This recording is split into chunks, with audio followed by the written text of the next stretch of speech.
Alhamdulillah, wassalatu wassalamu ala rasulillah. Segala puji dan puja kehadirat Allah subhanahu wa ta'ala, juga salawat dan taslim kepada Nabi besar Muhammad sallallahu alaihi wa alihi wa sahbihi wasallam. Seperti biasa teman-teman sekalian, sebulan sekali kita akan melanjutkan kajian Sirah Nabawi, yang kajian itu tuh diperuntukkan dan sebenarnya diminta oleh teman-teman Persatuan Notaris Indonesia. Namun tentu kita live kan agar semua bisa ikut. Dan kajian Sirah Nabawi ini sebenarnya sudah pernah kita bahas panjang lebar dan ada di playlist YouTube. Anda bisa mengikutinya dengan lengkap. Dan insya Allah ke depannya juga kita akan membedah lagi di kisah para nabi-nabi. Jadi insya Allah kisah Nabi Muhammad SAW ini salah satu kisah yang sangat dibutuhkan oleh setiap muslim untuk dipelajari, agar dia bisa maksimal menjadikan beliau sebagai suri tauladan. Sebagaimana Allah Subhanahu wa taala sebutkan dalam surah Al-Ahzab, laqad kana lakum fi rasulillahi uswatun hasanatun liman kana yarjullaha wal yawmal akhir wa dzakarallaha katsira. Sesungguhnya pada diri Rasulullah Muhammad sallallahu alaihi wasallam, utusan Allah itu ada suri tauladan untuk kalian bagi orang yang beriman kepada Allah. Kemudian dia juga ingin bertemu dengan Allah, menginginkan balasan di akhirat, ya, liman kana yarjullaha wal yawmal akhir. Dia ingin bertemu dengan Allah, tentu dengan keimanannya, serta juga mendapatkan balasan di akhirat, yaitu surga, dan juga ingin berzikir kepada Allah dengan zikir yang banyak. Tentu tidak cukup dengan hanya sekedar, oh ini hadis Nabi, tapi butuh disempurnakan dengan mempelajari sejarah hidup beliau lengkap, dari masa beliau sebelum lahir, kemudian fase pada saat beliau lahir, kemudian nanti pada saat masa anak-anak remaja, dan sampai menikah, kemudian diutusnya menjadi seorang nabi, dan semua perjuangan lengkap selama 23 tahun dari masa beliau dinobatkan jadi nabi, sampai akhirnya agama ini disempurnakan oleh Allah subhanahu wa ta'ala, dan sampai kepada kita semuanya. Baik, kita akan lanjutkan pada malam ini dengan izin Allah subhanahu wa ta'ala, walaupun sebenarnya jadwal kita di flyer itu adalah 7.30 atau 19.30, tapi karena Isya sekarang memang sedikit agak terlambat ya, sehingga kita belum bisa tepat jam 19.30, tapi semoga teman-teman yang menunggu tetap dicatatkan pahala oleh Allah Subhanahu wa taala, dan kita akan mulai di poin selanjutnya, yaitu tentang masalah kisah kelahiran Nabi Muhammad sallallahu alaihi wa alihi wasallam, dan beberapa kejadian yang terjadi di saat kelahiran beliau. Dan pernah kami sampaikan di awal kajian Sirah Nabawi ini bahwasanya kita bisa saja langsung bahas poin ini. Tapi kita jauh membahas sebelumnya tentang masalah kisah Nabi Ibrahim dan Ismail alaihissalam, yang merupakan kakek kesekiannya Nabi Muhammad SAW. Kemudian awal terbentuknya komunitas masyarakat Mekah pada saat Ibrahim alaihissalam membawa istrinya Hajar dan anaknya Ismail alaihissalam ke Mekah. Lalu ada penemuan air Zam-Zam, lalu ada sa'i jalan antara Safa dan Marwah pada saat ibunda Hajar alaihissalam mencari air buat dia dan anaknya. Kemudian ada prosesi pembangunan Ka'bah yang diperintahkan oleh Allah SWT kepada Nabi mulia Ibrahim dan Ismail alaihissalatu wassalam. Kemudian adanya proses pembangunan panjang lebar sudah kita paparkan tentunya. Kemudian juga adanya prosesi tidak jadinya penyembelihan Nabi Ismail dan keluarlah hukum berkurban di Idul Adha. Dan sekian banyak rangkaian daripada ibadah haji, dan sudah panjang lebar kita jelaskan tentunya semua ini. Kemudian juga kita sudah jelaskan bagaimana masuknya agama Yahudi di Jazirah Arab, serta masuknya agama Nasrani di Jazirah Arab, dan juga kita sudah membahas tentang kisah Ashabul Fil, ya, bagaimana Abraha dihancurkan oleh Allah Subhanahu wa taala, dan siapa itu Abraha sebenarnya, bagaimana awal kisah kenapa dia ingin menyerang Ka'bah, tentang gereja yang dia bangun di Yaman, gereja Qulais, dan juga kita sudah membahas tentang kisah Qusay bin Kilab. Ini pernah pertemuan yang terakhir ya, kemarin, serta adanya anaknya Abdul Dar dan Abdul Manaf, dan itu adalah jalur kakek Nabi SAW, sampai sekarang kita akan bahas insya Allah kelahiran Nabi Muhammad SAW. Dan terakhir sempat kita singgung sedikit Syaibah atau Abdul Muttalib, kakek Nabi SAW. Baik, Abdul Muttalib sebagaimana sudah pernah kita jelaskan, memiliki 10 orang anak laki-laki. Yang pertama, waktu itu masih punya 1 orang saja yang sempat membantu beliau untuk mencari sumber mata air Zam-Zam. Dan setelah melihat ternyata orang-orang Quraisy ini mengganggu beliau pada saat ingin mencari mata air Zam-Zam itu, atau air mata Zam-Zam, sumber mata air Zam-Zam, maka dia pun melihat kayaknya satu anak ini nggak cukup. Maka dia berazam kalau Allah memberikan dia 10 orang anak laki-laki, maka dia akan menyembelih salah satunya. Dan sudah kita ceritakan bagaimana prosesi pada pertemuan yang lalu ya. Ini pertemuan yang terakhir kita bahas. Bagaimana Abdullah ayah Nabi SAW adalah anak yang ke-10. Dan Abdul Muttalib pun akhirnya mengundi nama anak-anaknya. Siapa yang keluar namanya maka dia akan korbankan di depan Ka'bah sebagai pelaksanaan terhadap nazar dia. Kalau Allah berikan dia 10 orang anak laki-laki maka dia akan sembelih salah satunya. Uniknya setiap kali diundi nama-nama 10 anak laki-laki ini pasti yang keluar namanya Abdullah. Maka Abdul Muttalib mengatakan, andai saja selain Abdullah maka aku langsung eksekusi. Tetapi karena nama Abdullah terus-menerus keluar maka terpaksa dia membawa Abdullah untuk disembelih depan Ka'bah. Nah waktu orang-orang Quraisy melihat hal tersebut maka mereka pun melarang Abdul Muttalib. Ada apa? Kenapa harus disembelih? Maka dia mengatakan saya harus menjalankan udzur saya. Saya tidak mau tahu tentang masalah ini. Atau nazar saya maksud saya. Ya, nazarnya. Maka berselisihlah mereka sampai akhirnya mereka ya, berhakim atau berhukum dengan seorang yang dituakan di Mekah. Dan tepatnya pada saat itu sebenarnya seorang dukun. Ya, karena masa-masa itu masih mempercayai dukun.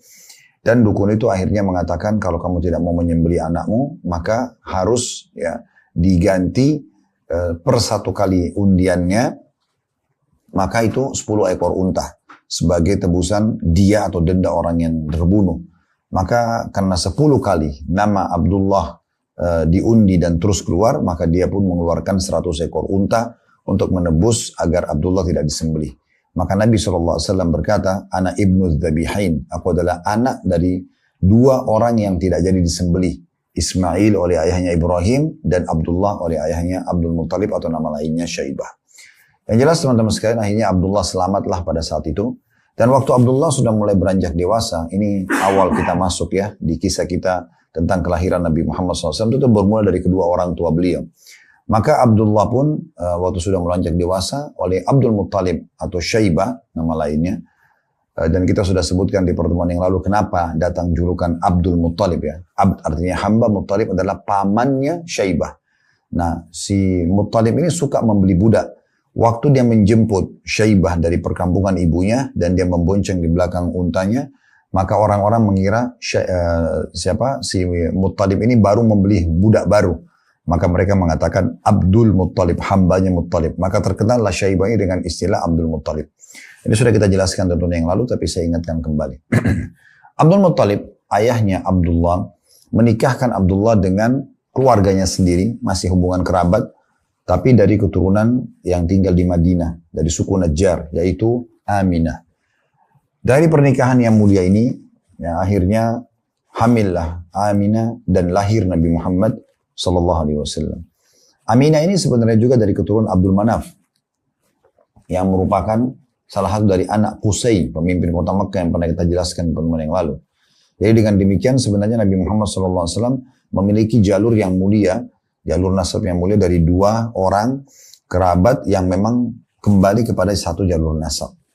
Dan dari sisi paman jalur ibu beliau, Nabi SAW itu punya banyak kerabat dari kota Madinah. Berarti pada saat beliau hijrah ke Madinah nanti akan kita sampaikan di beberapa pertemuan ke depan kisah tentang hijrah beliau ke Madinah. Setelah 13 tahun berdakwah di Mekah dan ditolak oleh orang-orang Quraisy, maka beliau seperti pulang ke kampungnya sendiri atau kepada kerabat ibunya dari suku Najjar. Aminah mengandung Nabi SAW ya, hari demi hari berlalu sampai pas hamil ke-6 bulan atau pas bulan ke-6. Maka di saat itu ayah Nabi SAW Abdullah wafat. Jadi Nabi SAW distilahkan oleh para ulama sudah menjadi yatim pada saat dia masih di perut ibunya. Aminah melahirkan Nabi SAW atau pada saat akan melahirkan Nabi SAW beliau sempat bermimpi. Melihat dari bayi yang dikandungnya terpancar cahaya yang memenuhi seluruh bumi. Dan dalam mimpinya melihat dia mengucapkan U'iduhu billahil azim min kulli syarr wa min kulli hasid. Aku berlindung kepada Allah yang maha agung untuk bayi ini dari semua keburukan dan iri dengki orang lain. Tepatnya pada tanggal 12 Rabiul Awal ini dalam pendapat sebagian ulama tentunya ya. Di tahun gajah atau tepatnya 50 hari setelah kejadian penghancuran pasukan Abraha atau pasukan gajah. Maka lahirlah Nabi Muhammad SAW. Jadi orang-orang Quraisy pernah kita jelaskan waktu pasukan Abraha dihancurkan oleh Allah Subhanahu Wa Taala, mereka mulai menjadikan kejadian pasukan gajah itu sebagai hitungan tahun mereka. Mereka kenal dengan tahun pertama, tahun gajah, tahun kedua, tahun gajah, dan seterusnya. Maka Nabi SAW lahir di tahun pertama tahun gajah itu, kejadian Abraha, 50 hari setelah kejadian itu Nabi SAW lahir. Pada hari kelahiran Nabi Muhammad SAW terdapat banyak kejadian besar. Yang itu mengarah menunjukkan tentang kenabian beliau SAW. Yang pertama, yang masyhur disebutkan oleh para ulama sirah, yaitu kejadian terlihatnya bintangnya Ahmad. Ini keluar dari lisan orang-orang Yahudi yang ada di kota Madinah. Hassan ibn Thabit radhiyallahu anhu, Hassan ibn Thabit adalah nanti setelah masuk Islam, setelah beliau dewasa menjadi penyairnya Nabi. Dan dia lebih tua 7 tahun dari Nabi SAW. Jadi di hari lahirnya Nabi, Hassan ibn Thabit ini berumur 7 tahun. Maka beliau pada saat itu berkata, menceritakan, saya waktu umur 7 tahun berada di pemukiman orang-orang Yahudi. Dan tiba-tiba salah satu pendeta Yahudi naik ke atas menara yang tinggi dan teriak dengan suara keras. Seraya mengatakan, wahai sekalian kaum Yahudi, sungguh telah terlihat pada hari ini bintangnya Ahmad yang tidak terlihat kecuali pada saat ia lahir. Jadi mereka memang mengenal Nabi Muhammad SAW, ahli kitab ini, Yahudi dan Nasrani, dengan nama Ahmad. Ahmad, Muhammad, ya, ini terkenal sekali dari dari lisan mereka dan mereka temukan di buku-buku mereka. Nanti juga akan kita jelaskan insya Allah setelah dia lahir, yang memberikan nama Nabi Muhammad SAW Muhammad adalah ya, kakeknya Abdul Muttalib yang mendapat namanya dari seorang pendeta di negeri Syam. Mengatakan nanti akan keluar dari kota kalian itu seseorang nabi terakhir yang bernama Muhammad. Jadi memang nama ini tidak asing ya bagi ahli kitab. Dan nama ini memang bisa dikatakan belum digunakan di masa itu oleh manusia. Oleh karena itu Allah khususkan buat Nabi Muhammad SAW dan nanti akan datang penggunaan nama ini setelah beliau diutus menjadi nabi. Nah pada saat itu orang pendeta Yahudi berteriak mengatakan, wahai sekalian kaum Yahudi, sungguh telah terlihat pada malam ini, pada hari ini bintangnya Ahmad yang tidak terlihat kecuali di hari lahirnya. Ini salah satu bukti nyata bahwasanya orang-orang Yahudi tahu benar bahwasanya dia adalah nabi terakhir. Dan ini cukup banyak nanti kalau Bapak Ibu ikuti terus kajian sirah kita ini, kita akan lihat memang orang-orang Yahudi benar-benar mengenal Nabi Muhammad SAW. Bahkan dalam Al-Quran digambarkan ya'rifunahu kama ya'rifuna abna'ahum. Betul-betul orang Yahudi itu mengenal Nabi Muhammad SAW sebagaimana mereka mengenal anak-anak mereka sendiri. Jadi betul-betul mereka mengenal luar biasa gitu ya. Nanti akan banyak bukti-bukti berhubungan dengan masa dan sampai hari ini dan sampai menjelang hari kiamat orang Yahudi tahu kalau umat Islam dalam keadaan dalam ajaran benar. Cuma mereka sebagaimana ditafsirkan oleh Ibnu Abbas radhiyallahu anhu di akhir surah Al-Fatihah, ihdinas siratal mustaqim, tunjukkanlah kami jalan yang lurus, siratal ladzina an'amta alaihim, jalan orang yang telah Engkau berikan petunjuk, yaitu Nabi Muhammad SAW dan para sahabatnya, para pengikutnya. Ghairil maghdubi alaihim, bukan orang-orang yang kau murkahi. Kata Ibnu Abbas, yang dimurkahi Allah adalah orang Yahudi. Kenapa? Karena mereka tahu kebenaran. Mereka tahu benarnya Nabi Muhammad SAW. Dalam Al-Quran di ayat yang lain tadi saya sudah bacakan, ya'rifuna kama ya'rifuna abna'ahum. Mereka mengenal Nabi Muhammad SAW sebagaimana mereka mengenal anak-anak mereka sendiri. Jadi sangat nyata. Cuma mereka tidak mau ikuti kebenaran tersebut. Tekak gitu ya, keras kepala. Akhirnya ya Allah mengatakan atau membuat umat Islam agar berlindung dari mereka. Keburukan mereka. Ghairil maghdubi alaihim, bukan orang-orang yang kau murkahi ya Allah. Waladhdallin, dan bukan orang yang sesat. Kata Ibnu Abbas adalah orang-orang Nasrani. Mereka mau menyampaikan dakwah tentang agama Allah SWT, dari mereka keliru karena mereka menyebarkan trinitas atau mengatakan Allah punya anak. Makanya kita mengatakan amin, ya Allah semoga Engkau selamatkan kami.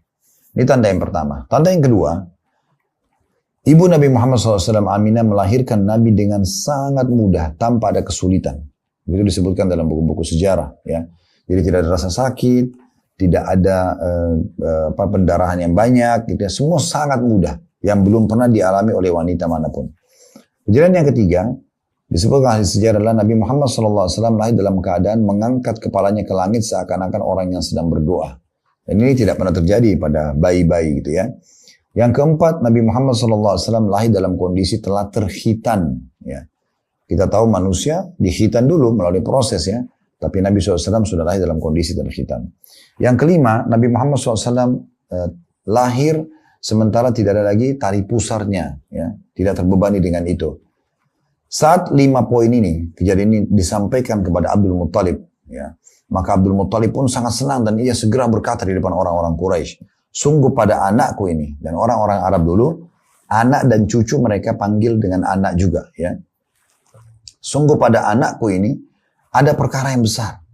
Ini akan menjadi orang besar, nggak mungkin selama ini tidak pernah terjadi di Mekah ada anak bayi lahir seperti ini. Lalu Abdul Muttalib membawa bayi kecil Muhammad SAW keliling Ka'bah, ya, dan kemudian dia memberikannya nama Muhammad. Nah, sekarang kita sebutkan rahasia nama Muhammad ini, ya, sallallahu alaihi wasallam. Perlu Anda tahu, ahli sejarah mengatakan nama Muhammad tidak masyhur di kalangan orang-orang Arab, walaupun maknanya dalam bahasa Arab bagus. Muhammad, Ahmad sama, artinya terpuji. Makanya Anda kalau memuji Allah, bersyukur, Anda bilang alhamdulillah, alhamdulillah, ha mim dal, itu ya, itu akar kata daripada ini. Maka hamida, yahmadu, alhamdulillah, ya, itu puji-pujian, ya. Kalau nama orang Muhammad, Ahmad, itu artinya terpuji. Maka Muhammad ini tidak masyhur dengan orang Arab. Mereka tidak pernah tahu nama ini. Kisahnya Abdul Muttalib pernah keluar satu waktu sebelum lahir Nabi Muhammad SAW bersama dengan 3 orang sahabat dekatnya. Mereka berdagang ke negeri Syam. 3 orang temannya ini, yang pertama Sulaiman bin Mujazi', kemudian yang kedua Hulailah bin Hajij, dan yang ketiga Himran bin Rabi'ah. 3 orang ini sahabatnya Abdul Muttalib. Sulaiman bin Mujazi', Hulailah bin Hajij, dan juga Himran bin Rabi'ah. Mereka semua ke negeri Syam, dan tidak sengaja mereka bertemu dengan salah satu pendeta Nasrani yang sangat terkenal di negeri Syam pada saat itu. Lalu kemudian pendeta itu bertanya, dari mana kalian ini? Mereka bilang, kami dari Jazirah Arab. Maka pendeta itu tiba-tiba mengucapkan kata-kata yang mengagetkan mereka berempat. Jadi Abdul Muttalib sendiri, kemudian Sulaiman bin Mujazi', kemudian Hulailah bin Hajij, dan juga Himran bin Rabi'ah. Pendeta itu mengatakan akan keluar dari jazirah kalian, dari kepulauan kalian, negeri Arab itu, seorang nabi terakhir bernama Muhammad. Maka tanpa ragu lagi, keempat orang ini semua bertekad bila mereka diberikan anak ataupun cucu laki-laki pertama, setelah kejadian tersebut mereka akan menamakan Muhammad. Dan uniknya, memang yang mendapatkan cucu pertama dari 4 orang yang sudah capai umur kakek ini adalah Abdul Muttalib. Makanya dia menamakan dengan Muhammad. Yang keenam, teman-teman sekalian, disebutkan di sejarah adalah pada saat beliau lahir goncangnya istana Kisra. Kisra ini adalah istilah bagi raja Persia. Dan rubuhnya, ya, 14 teras istana Kisra. Jadi Kisra dulu punya istana. Kisra ini seperti julukan, ya, julukan bagi semua raja-raja yang berkuasa di Persia. Mirip dengan kalau bangsa Romawi itu Rum, Kaisar, ya. Bangsa Rum atau bangsa Romawi itu Kaisar. Kalau di Mesir Fir'aun, kalau di Yaman Tubba, ya. Kalau di Ethiopia Najasyi, ini semua julukan, ya, julukan. Makanya disebutkan di sejarah Fir'aun yang dimaksud oleh Allah Subhanahu wa taala yang tenggelam di masa Nabi Musa, itu bukan semua Fir'aun.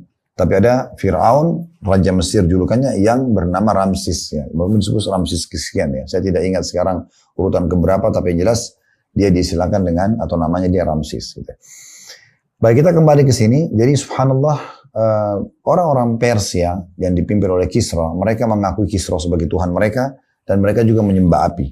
Kuasa Allah Subhanahu wa taala. Kelahiran Nabi SAW membuat goncang seperti terjadi gempa di istana Kisra.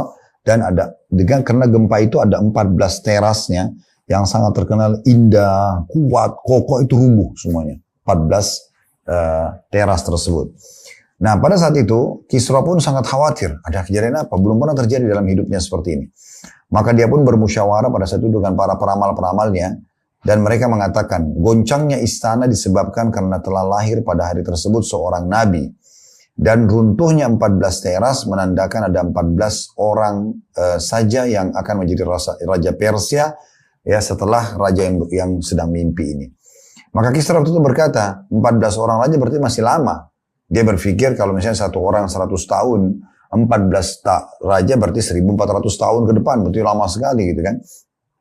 Ternyata tidak seperti itu. Setelah dia meninggal, maka terjadi perebutan kekuasaan di antara anak-anaknya, dan akhirnya dalam kurung 4 tahun saja sudah memimpin 10 orang raja.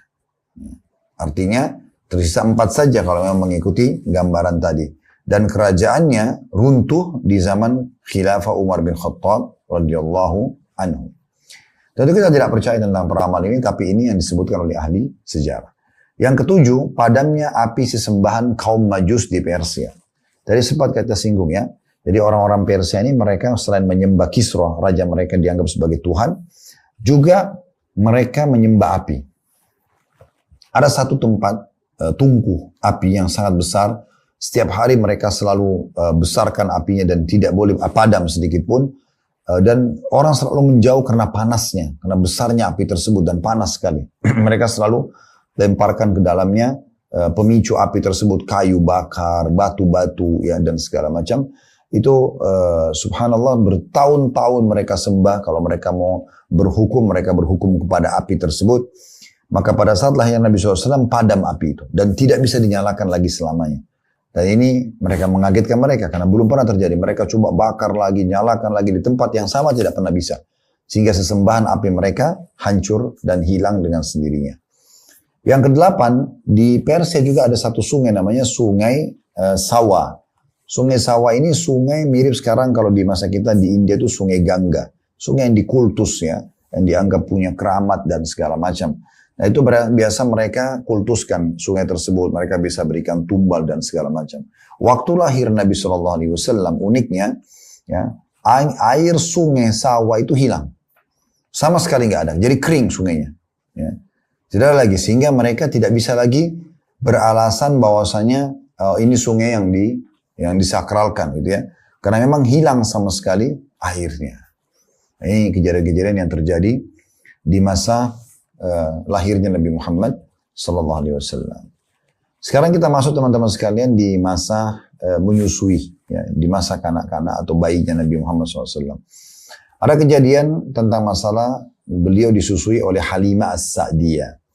Halimah nama wanita yang mulia dan As-Sa'diyah adalah suku Sa'di yang ada di antara Mekah sama kota Taif. Ya. Sampai sekarang tentu masih masyhur suku ini dan mereka turun-temurun. Ya. Nah ada poin yang perlu kita jelaskan di sini. Tradisi orang-orang Quraisy, karena mereka di masa kita sekarang seperti berada di satu kota besar. Ya. Di Mekah itu dianggap kota, nanti pesisirnya, sekitarnya itu adalah kota-kota atau desa-desa kecil. Ya, wilayah-wilayah orang-orang Badui. Nah orang-orang Mekah ini, mereka biasanya ingin menitipkan anaknya ke wanita-wanita Badui untuk disusui. Karena mereka anggap orang-orang Badui wanitanya lebih kuat-kuat secara fisik sehingga asinya pun itu berkualitas. Ya.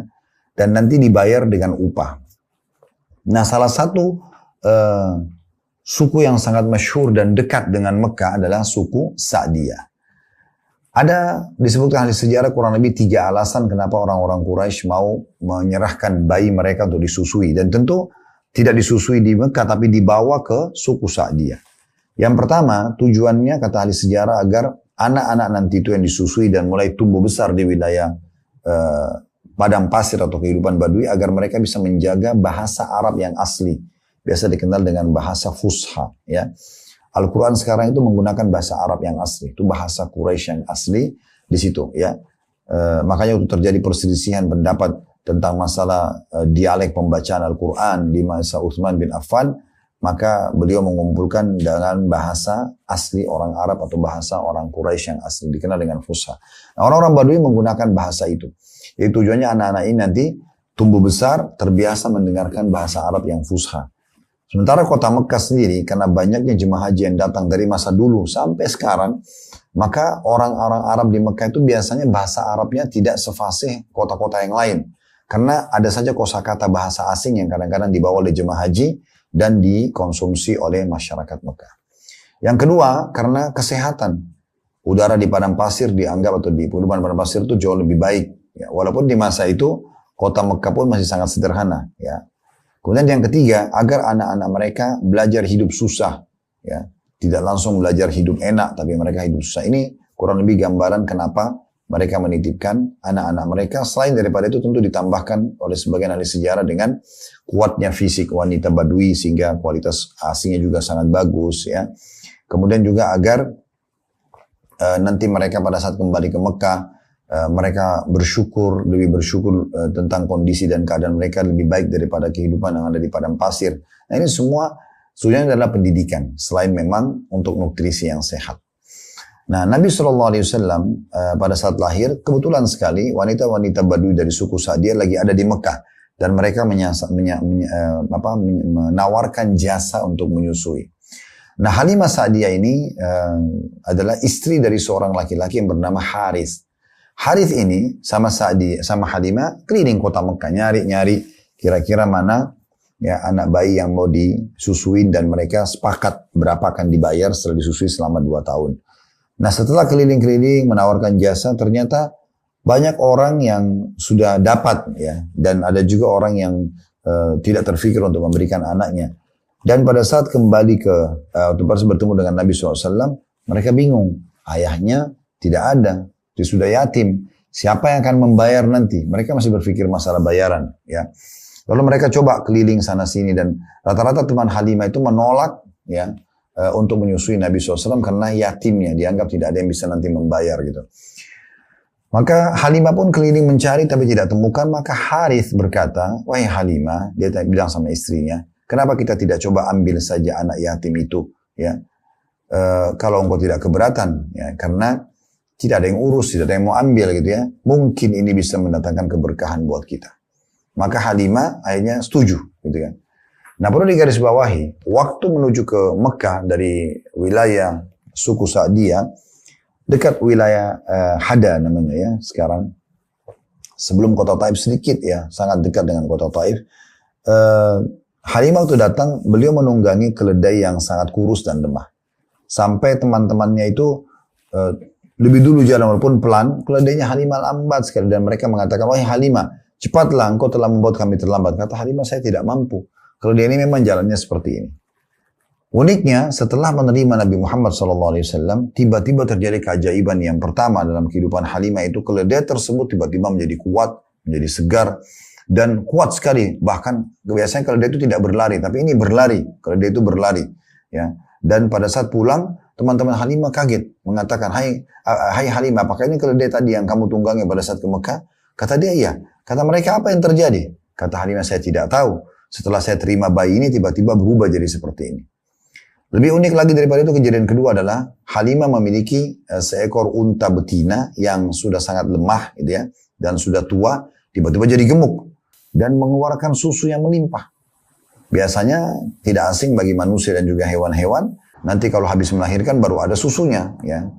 Biasa kita bilang ASI, air susu ibu ya. Nah ini tidak ada pejantannya dan juga tidak lagi hamil ya, atau baru melahirkan, tapi tiba-tiba unta itu jadi gemuk dan punya air susu yang banyak. Dan uniknya setiap kali ini disentuh oleh unta jantan yang lain, maka unta betina itu hamil dan akhirnya melahirkan banyak sekali anak-anak unta. Akhirnya membuat ya Halimah itu memiliki peternakan unta yang terbesar di sukunya, beranjak daripada kejadian ini. Dan semuanya sehat-sehat. Sampai hampir seluruh orang-orang yang berada di perkampungan Halimah berkata, dimanapun Halimah mengembalakan hewannya, maka gembalakan hewan kalian, pasti akan ikut dapat berkah. Dan betul terjadi seperti itu. Setiap kali Halimah mengembalakan untanya di satu tempat, atau kambingnya di satu tempat, maka orang-orang pada ikut di mana saja bergabung dengan peternakan atau hewan-hewan ternaknya Halimah, pasti sama kejadiannya. Pasti sama kejadian. Maksudnya mereka mendapatkan keberkahan juga. Nah Halimah, kita masuk kepada kehidupan beliau dengan Nabi SAW, bercerita. Muhammad ini, bayi Muhammad SAW, telah tumbuh besar tidak dialami seperti anak-anak yang sebayahnya. Waktu dia berumur 2 tahun, sudah masa selesai daripada menyusui, itu tumbuhnya, fisiknya, perilakunya, ya, pola pikirnya, itu seperti anak yang sudah 6 tahun. Ya, beda sekali, seperti anak yang sudah lebih besar. Ya. Saat tiba masa pengembalian Nabi Muhammad SAW ke ibunya, karena sudah masa 2 tahun dari akad, ya, maka Halimah bersama suaminya Harith mendatangi Aminah dan memohon-mohon agar bayi Muhammad SAW ini dibiarkan tinggal bersama mereka di kampung, karena memang betul-betul mendatangkan keberkahan yang sangat luar biasa. Dan Halimah menjanjikan akan merawat dan menjaga dengan baik, dan Aminah bisa melihat setiap saat, dan kalau mau ketemu tinggal kirim utusan, maka mereka akan membawanya ke Mekah. Maka Aminah pun akhirnya mengizinkan Halimah untuk membawa Nabi SAW lagi dan tinggal bersama mereka di pedalaman tersebut. Nabi SAW tinggal bersama Halimah dan juga Harith sampai umurnya 6 tahun.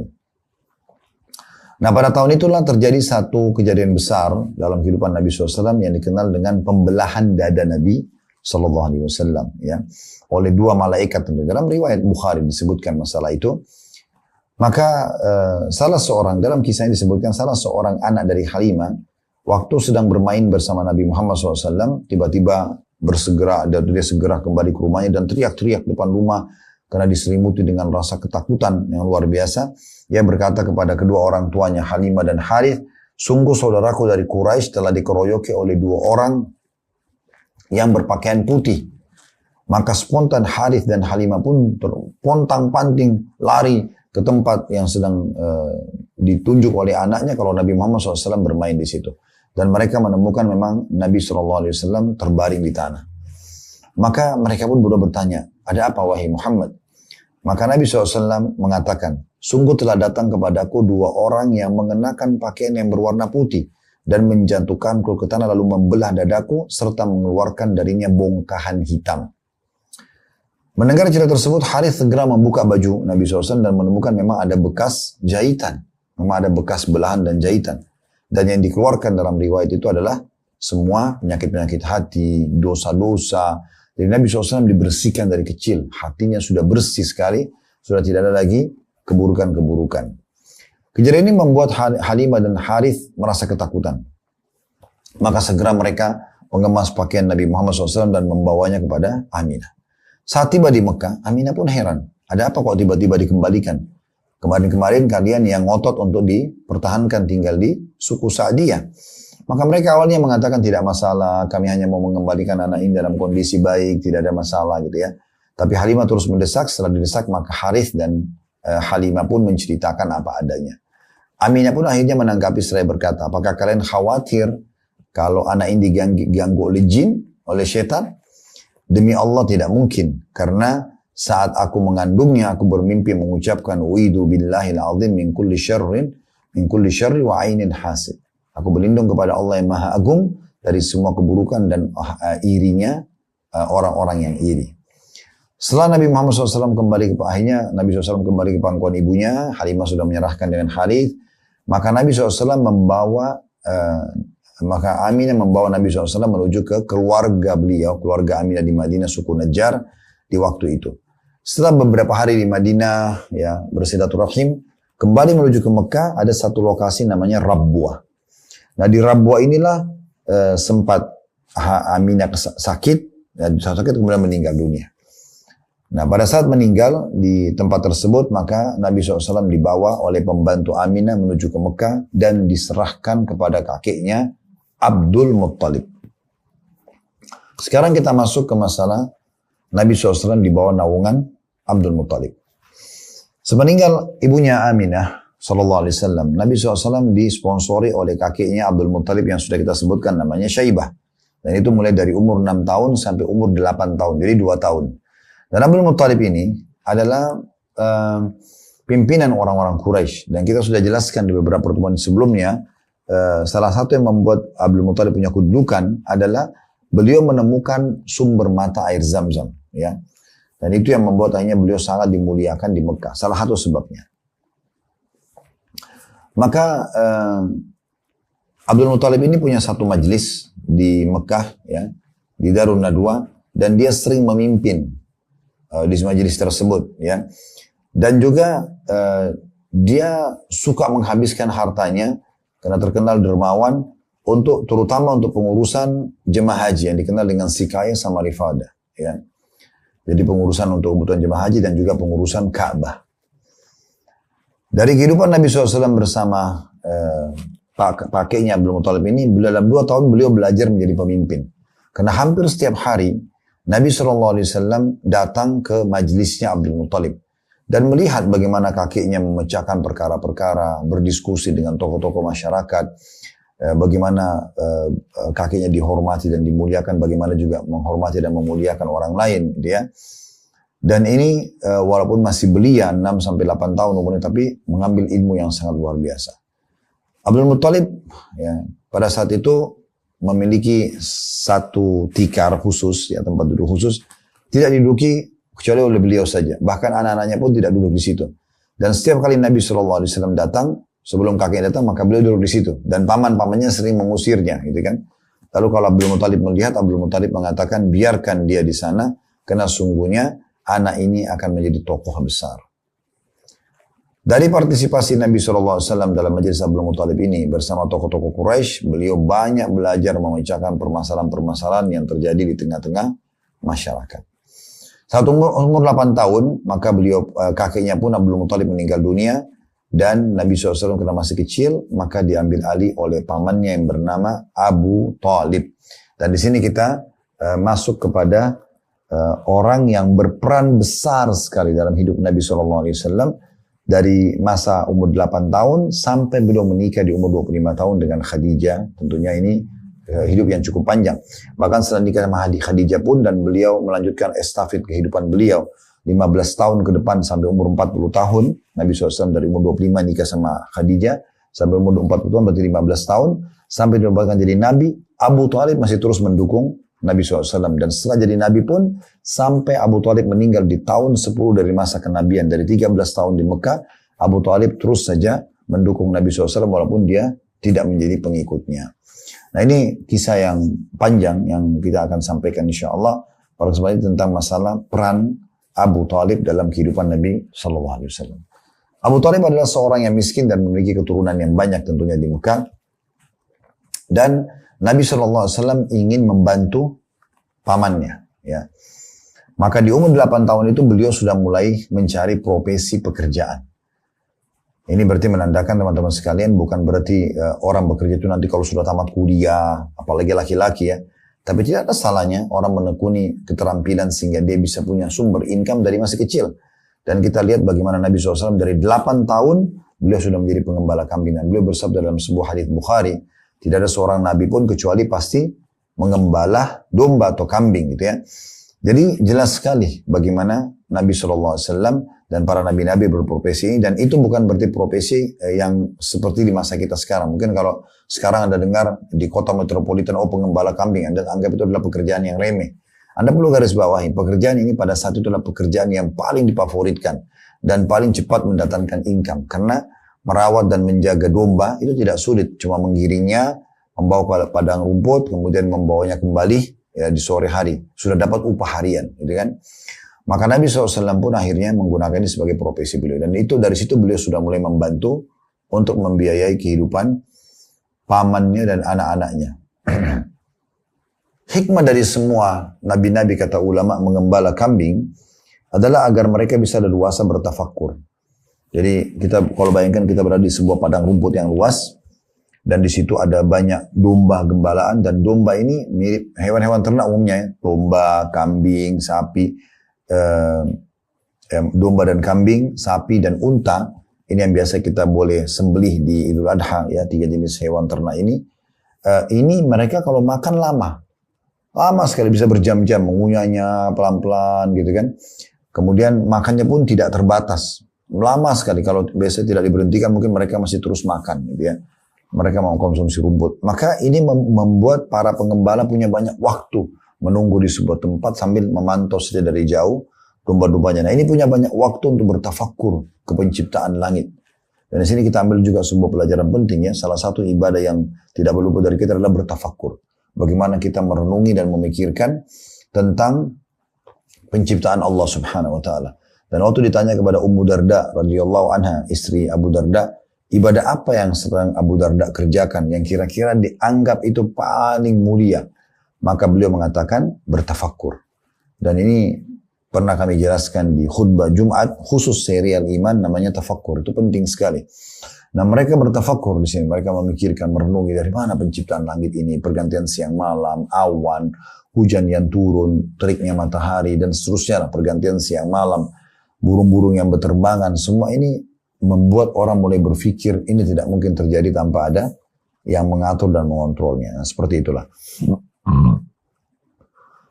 Dari kehidupan sang paman Abu Talib, Nabi SAW mendapatkan pelajaran bagaimana hidup sederhana dan bagaimana juga prihatin terhadap keadaan orang lain, bagaimana kita memenuhi kebutuhan orang lain, bagaimana kita bersedekah, ya, walaupun kita juga membutuhkan. Maka semua ini pelajaran penting dari kehidupan Nabi SAW. Abu Thalib ini memiliki anak yang banyak sehingga bila dihidangkan makan setelah, tentu Abu Thalib juga punya income. Nabi SAW membantu semampu beliau. Nah kalau dihidangkan makan karena anak Abu Thalib banyak, maka anak-anaknya pada berebut semuanya. Nah, mungkin Anda yang punya anak-anak banyak di rumah biasanya tidak asing, mereka berebut ya. Nah, ini tinggal bagaimana kita memantau dan mengaturnya saja. Maka mereka berebut. Dan Nabi Muhammad SAW tidak pernah ikut-ikutan. Membiarkan semua makan, kalau ada sisa baru beliau makan. Maka Abu Thalib pun berkata pada istrinya, karena anak ini tidak ikut berebutan, maka sisipkan makanan buat dia secara khusus. Ini menandakan memang Nabi SAW sudah punya akhlak yang mulia dari semenjak beliau masih kecil. Tidak menunjukkan sesuatu yang buruk ya, dan ini merupakan sifat seorang muslim. Kita nggak boleh teman-teman sekalian sengaja menampakkan depan orang yang membuat orang lain menilai kita negatif. Misalnya makan terlalu banyak, minum terlalu banyak. Nabi SAW berkata kepada Umar bin Abi Salamah, anak sambung beliau yang dibawa dari istri beliau yang janda, Ummu Salamah. Pada saat makan bersama-sama Nabi SAW, Nabi bilang, ya gulam, samillah, wa kul biyamini, wa kul mimma yadik.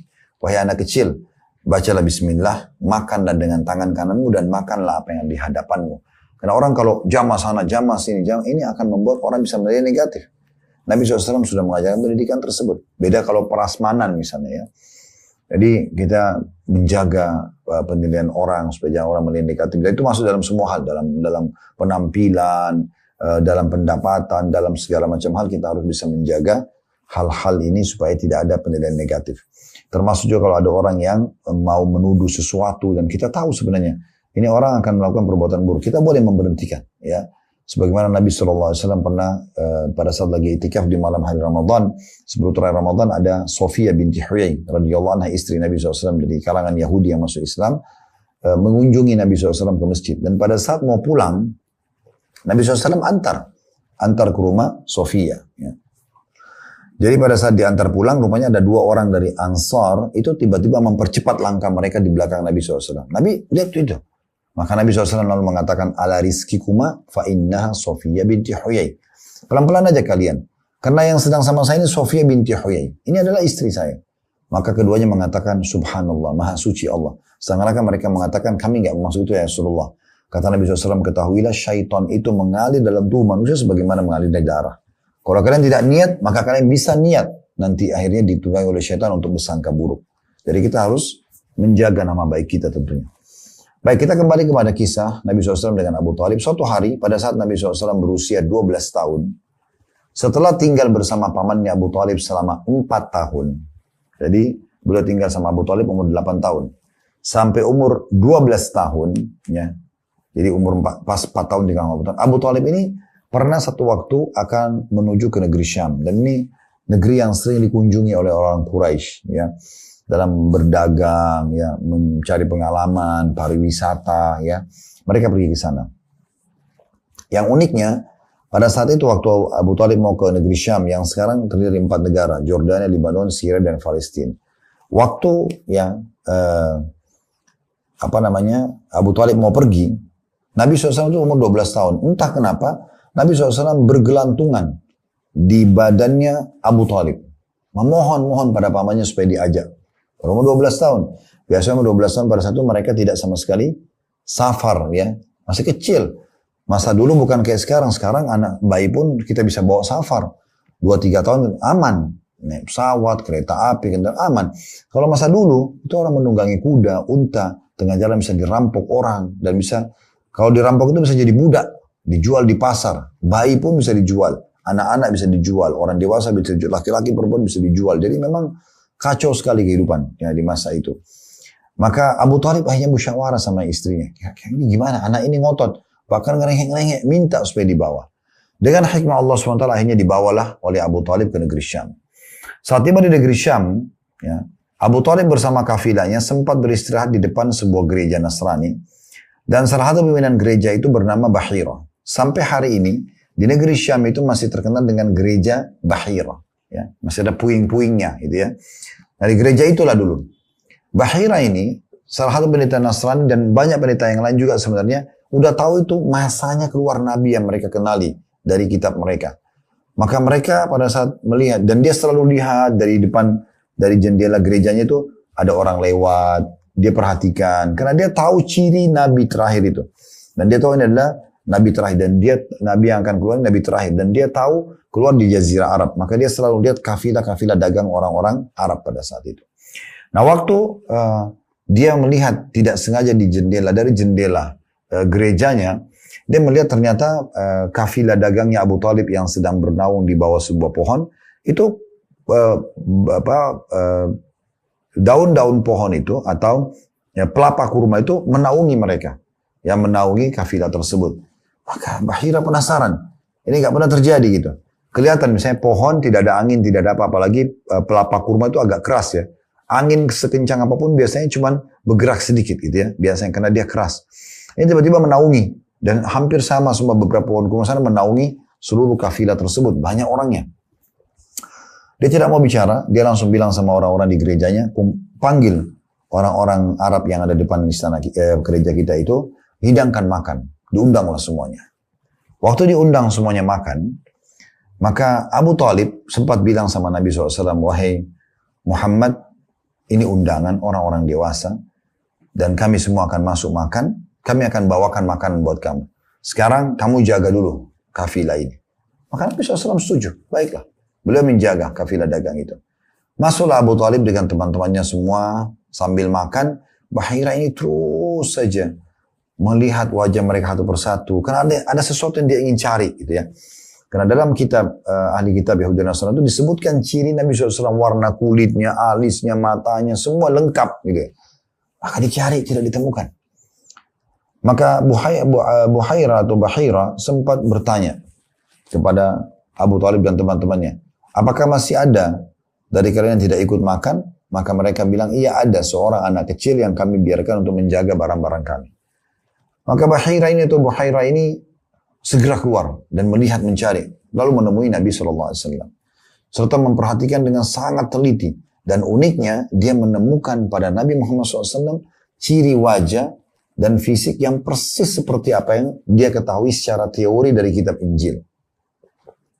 Lalu dia banyak bertanya kepada Nabi SAW tentang keadaannya, mimpi-mimpi yang pernah dilihat saat tidur, sampai Bahira atau Buhaira pun ini menguji Nabi SAW dengan mengatakan, aku bertanya padamu atas nama Allat dan Uzza. Allat dan Uzza ini dua tuhan patung yang disembah oleh orang-orang Quraisy. Yang keduanya adalah berhala yang paling dihormati oleh orang-orang Arab, dan mereka kalau bersumpah atas nama Allat dan Uzza itu berarti sumpahnya serius banget gitu ya.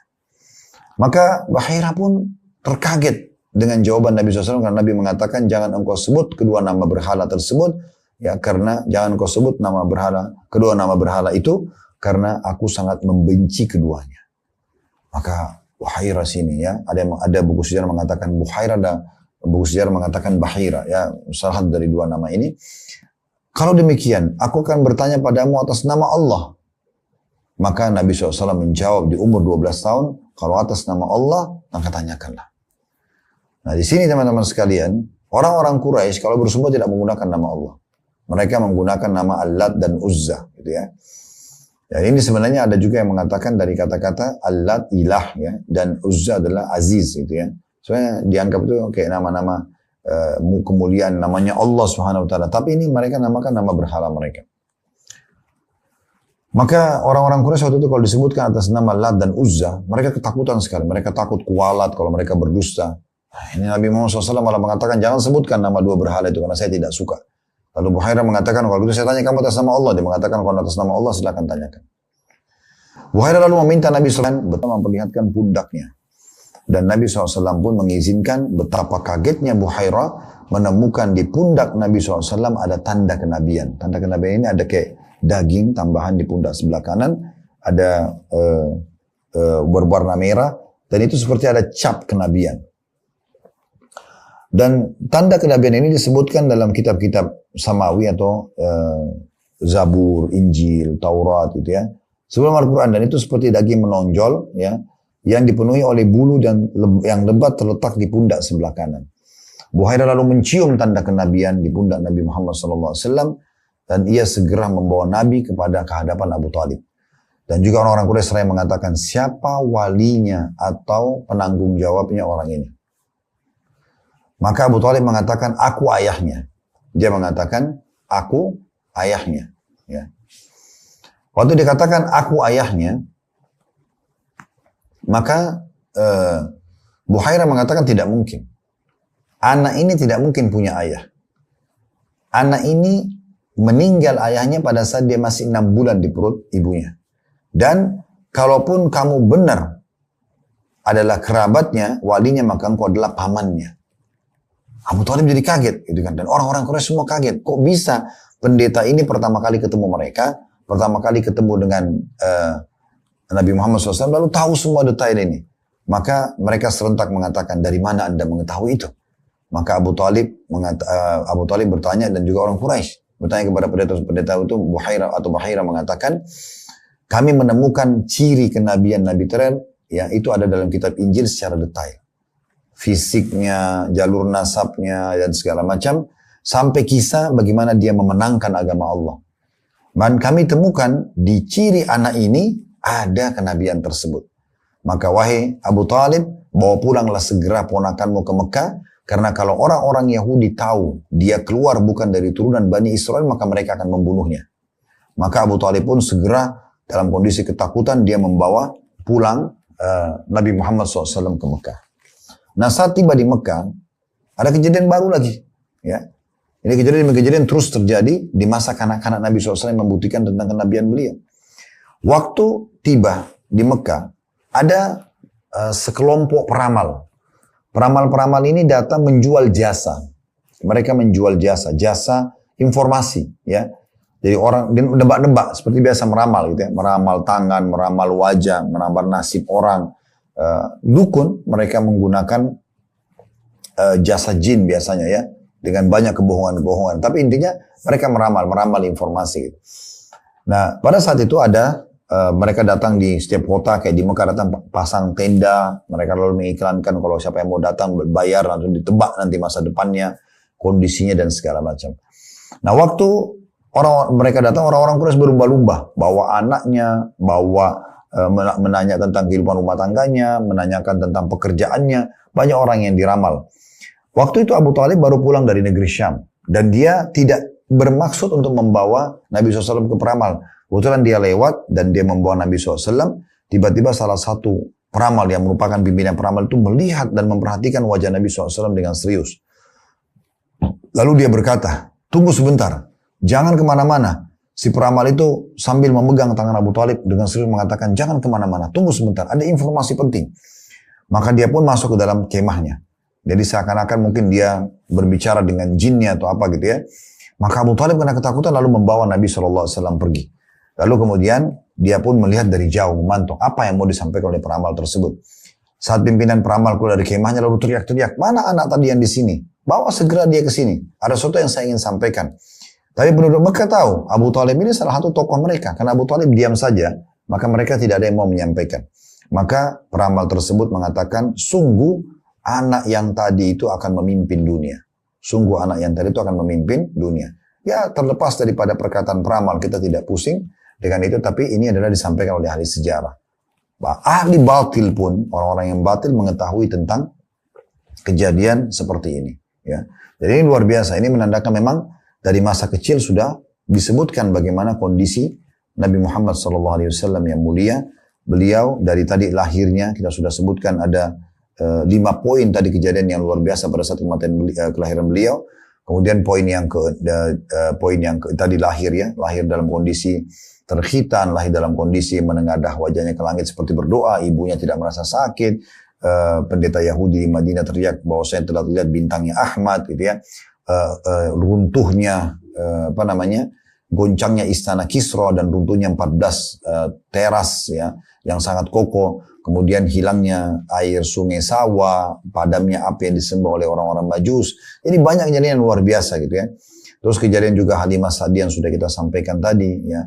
Kemudian kejadian pendeta Buhairah yang baru kita sampaikan panjang lebar. Semua ini teman-teman sekalian menandakan memang sudah ada isyarat tentang kenabian yang mulia Nabi Muhammad SAW. Dan kedepannya insya Allah kita akan lanjutkan nanti di poin yang masa remajanya Nabi Muhammad SAW. Kita juga sampai sini dulu, saya akan coba buka pertanyaan kalau ada yang mau bertanya, karena kita sudah menyampaikan kurang lebih 1 jam materi kita. Maka insya Allah kita tandain sampai sini, kita akan bahas nanti masa remaja Nabi SAW, karena itu akan membahas cukup panjang, bagaimana beliau masa-masa ikut masa remajanya tidak pernah tersentuh dengan maksiat sekalipun. Bahkan beliau, teman-temannya pada nonton tari-tarian, ya itu tidak bisa beliau melihat itu. Tidak bisa beliau melihat itu, itu akan kita ceritakan. Dan beliau tidak pernah juga mengenal di masa muda, mengenal khamar, bersentuh dengan yang bukan mahram, sampai nanti hanya beliau menikah di umur 25 tahun. Dan bagaimana fase beliau berpindah dari menggembala domba, dari umur 8 tahun sampai 21. Ada riwayat mengatakan sampai 25, beliau pindah ke bisnis. Nah bagaimana awal pindah ke bisnis nanti, dan apa hikmah yang bisa kita ambil sampai menikah dengan wanita terkaya Mekah, Khadijah radhiyallahu anha. Semoga ini bisa bermanfaat bagi kita. Sampai ketemu lagi di sesi yang lain. Dan bagi Anda yang berminat untuk melanjutkan sesi materi kita, saya sarankan mendatangi YouTube kami, Khalid Basalamah Official, diklik logonya. Nanti di bawah itu akan dicari ada tulisan playlist, diklik kemudian cari Sirah Nabawi, Anda akan bisa ikutin dari awal sampai akhir. Anda mau review kembali apa yang sudah kita bahas, maka itu Anda bisa dengarkan. Atau Anda mau lanjutkan bahasan masa remaja sampai meninggalnya Nabi SAW juga sudah lengkap kita angkat di sana. Tapi yang mau mengikuti menunggu juga tidak masalah. Allahu a'lam. Semoga Allah ikhlaskan niat, dan kalau ada benar dari Allah silakan diambil dan diamalkan. Wadah salah dari saya mohon dimaafkan, dan saya beristighfar kepada Allah Subhanahu wa taala.